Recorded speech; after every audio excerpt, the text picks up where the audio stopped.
चलिए नमस्कार, आप सभी का एचएन एग्जाम्स में स्वागत है।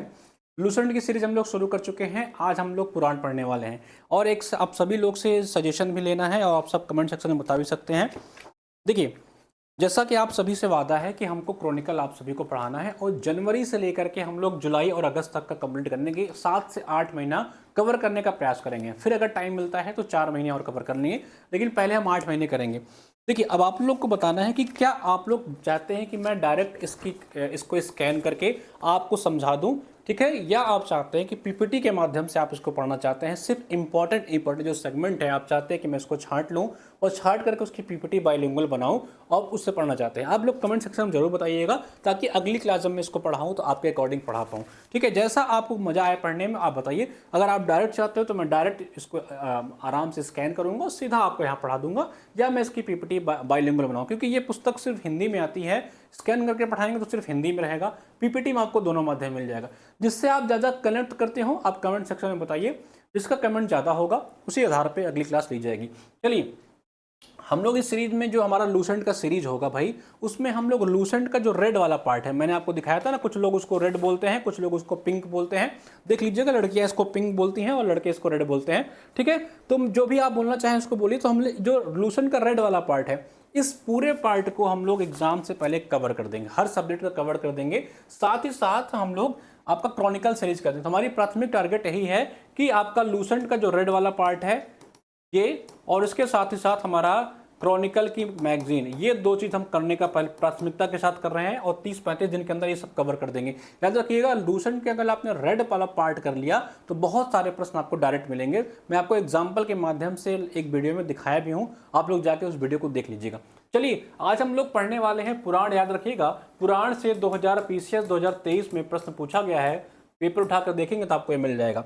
समझिए, पुराण क्या है? भारतीय ऐतिहासिक कथाओं का सबसे अच्छा क्रमबद्ध विवरण जो है वो पुराणों से मिलता है। यानी the best systematic description of Indian historical stories आपको कहां से मिलता है? पुराण से मिलता है। जैसे मैं कहता हूं कि अगर आपको एंशिएंट हिस्ट्री सबसे बढ़िया मिलेगी तो लूसेंट से मिलेगी, उसी तरह भारतीय इतिहास के बारे में, भारतीय ऐतिहासिक कथाओं के बारे में अगर आपको जानकारी लेनी है, राजाओं महाराजाओं के बारे में जानकारी लेनी है, तो आपको जो ऐतिहासिक कथाएं हैं वो आपके पुराण में मिल जाती हैं। ठीक है, इसके जो रचयिता है वो कौन है भैया? लोमहर्ष को इसके रचयिता माना जाता है। कौन? लोमहर्ष। याद रखिएगा, पुराण के जो रचयिता हैं लोमहर्ष को मानते हैं। कुछ लोग इनके पुत्र उग्रश्रवा को भी इसका रचयिता मानते हैं। यानी कि जो लोग कहते हैं कि who is the writer of Puran, तो राइटर कौन है भैया? तो इसके राइटर जो है वो लोमहर्ष है या उग्रश्रवा है। इनकी संख्या जो है वो 18 है। याद रखिएगा, आपके एग्जाम में स्टेटमेंट कैसे बनाएंगे?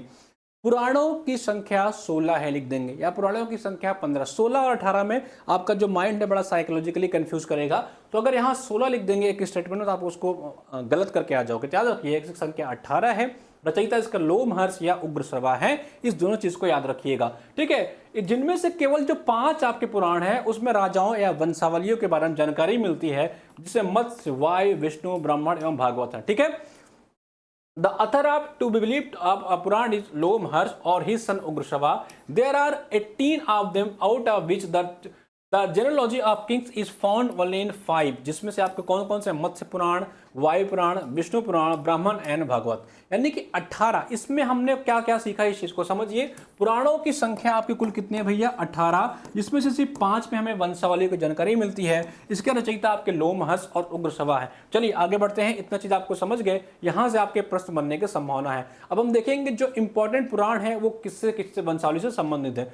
इसी पे आपका पीछे 2023 में प्रश्न आया था। ठीक है, चलिए, विष्णु पुराण जो है वो आपके मौर्य से संबंधित है। किसका?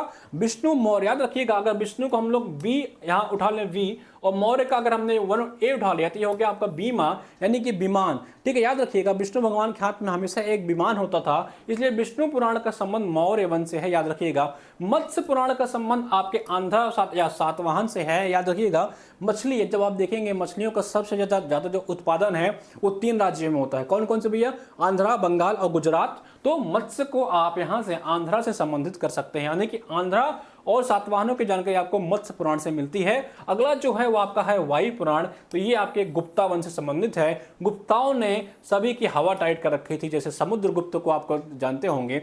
उसने सब की हवा टाइट कर रखी। तो याद रखिएगा, विष्णु पुराण मौर्य सा, मत्स्य पुराण आंध्र से, वायु पुराण आपके गुप्ता वंश से संबंधित है। यहां से प्रश्न आपके एग्जाम में जरूर बनता है भैया, ठीक है। चलिए अगला क्या है, अधिकतर जो पुराण थे वो आपके सरल संस्कृत श्लोक में लिखे गए हैं। पुराण जो है ज्यादातर आपके बहुत सिंपल संस्कृत में लिखे गए ताकि मैक्सिमम लोग उस टाइम संस्कृत बोलते थे, समझते थे, इसलिए थोड़ा उसको इजी बनाया गया है। इजी संस्कृत लैंग्वेज में लिखे गए थे। स्त्रियां तथा शूद्र जिन्हें वेद पढ़ने की अनुमति नहीं थी, उस जमाने में स्त्रियों को और शूद्रों को वेद नहीं पढ़ने दिया जाता था, लेकिन वो पुराणों के पाठ जो है वो सुन सकते थे। कौन?